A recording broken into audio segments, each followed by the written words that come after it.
The glass relic didn't sparkle. It watched. Dr. Nadine Karim noticed at the moment her brush uncovered the last grain of sand. Not because it was beautiful, though it was, in a strange way, but because the air around it felt thinner. Like the desert had been holding its breath for centuries, waiting for one person to touch the wrong thing. The shard was shaped like a teardrop, clear as frozen water, but inside it swam a faint thread of gold that moved as if it had a pulse.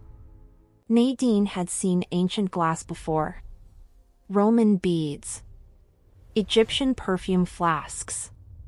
Nothing like this.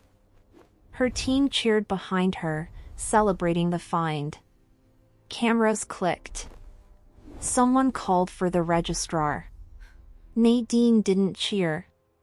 She leaned closer, and the relic's inner gold thread turned, just slightly, toward her eye, as if it recognized her. A warning slid down her spine. Then the relic warmed through her glove. Not sun warm. Body warm. Nadine's breath caught. She should have set it down.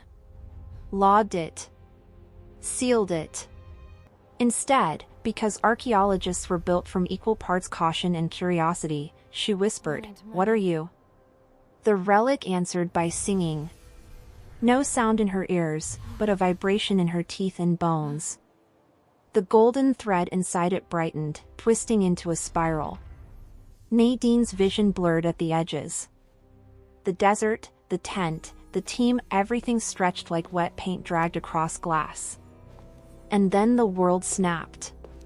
Nadine stumbled forward onto cool stone. The air smelled wrong, no gasoline, no plastic, no sunscreen. It smelled of lotus and river mud and hot bread. A warm breeze carried distant chanting. When she looked up, the horizon wasn't broken by cranes and fences. It was dominated by tall columns and banners and a skyline that looked like history books brought to life. Ancient Egypt. Nadine's mouth went dry. No, she breathed, no word spoken loudly, only air leaving her lips as her mind tried to outrun what her eyes already knew. She turned, searching for her excavation tent. There was only a courtyard of pale limestone, guarded by soldiers in linen and bronze. Their spears angled toward her chest. Their faces were not movie faces. They were real, wary, and ready.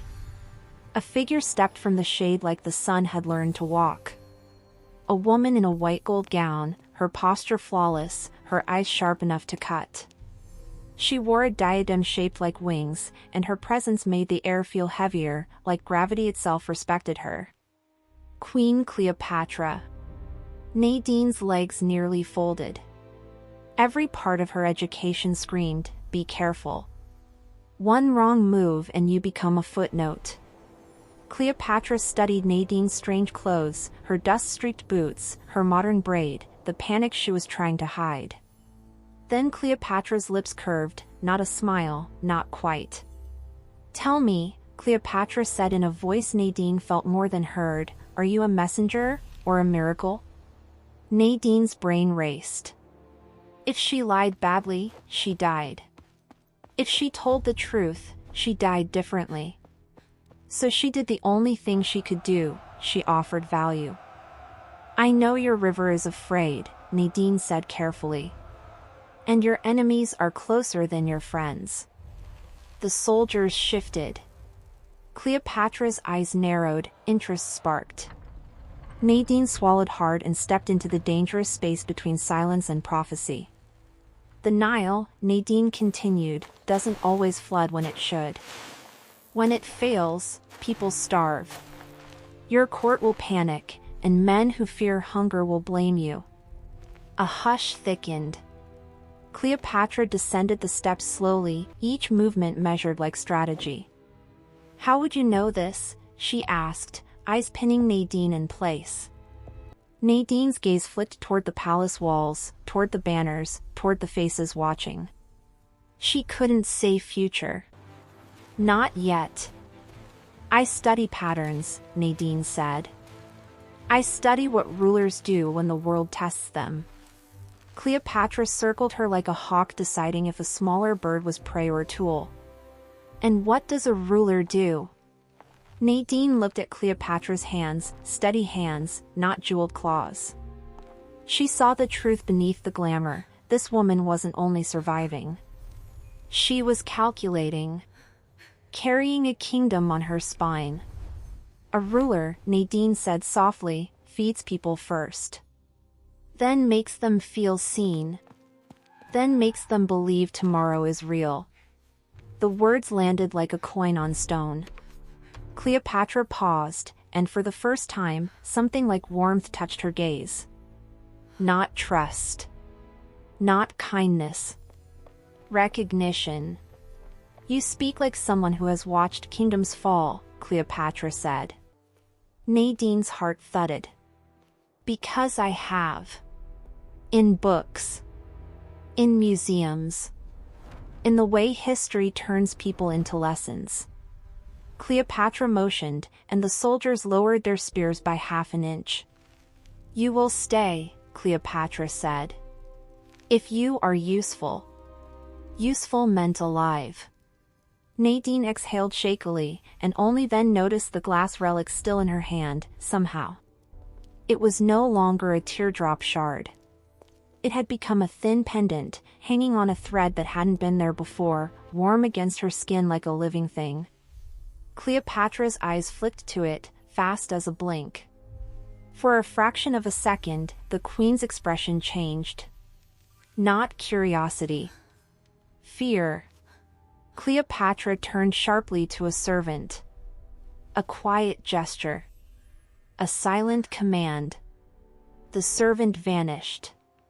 Then Cleopatra leaned close enough that Nadine could smell her perfume, lotus and smoke.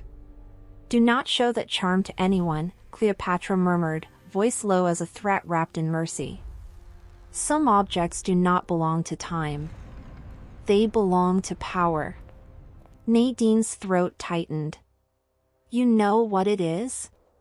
Cleopatra straightened, the mask returning.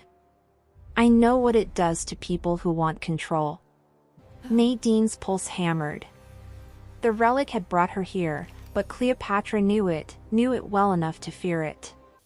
Before Nadine could ask more, a messenger sprinted into the courtyard, face pale, sweat streaking his temples. He dropped to his knees before Cleopatra. His hands trembled as he offered a clay tablet. Cleopatra read it once. Her jaw tightened. She read it again, slower. Then she lifted her gaze to the sky, where clouds should have been gathering. But the sky was a clean, merciless blue. No promise of flood. The Nile was failing. And Nadine realized, with a sick drop in her stomach, that she hadn't arrived in a calm chapter of history. She'd arrived at the moment a queen either became legend, or became ash. Cleopatra turned to Nadine. Consultant, she said, tasting the word like a blade.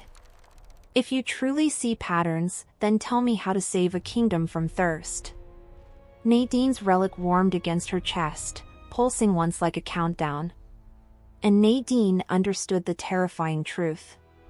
She wasn't just visiting the past. The past was now looking at her.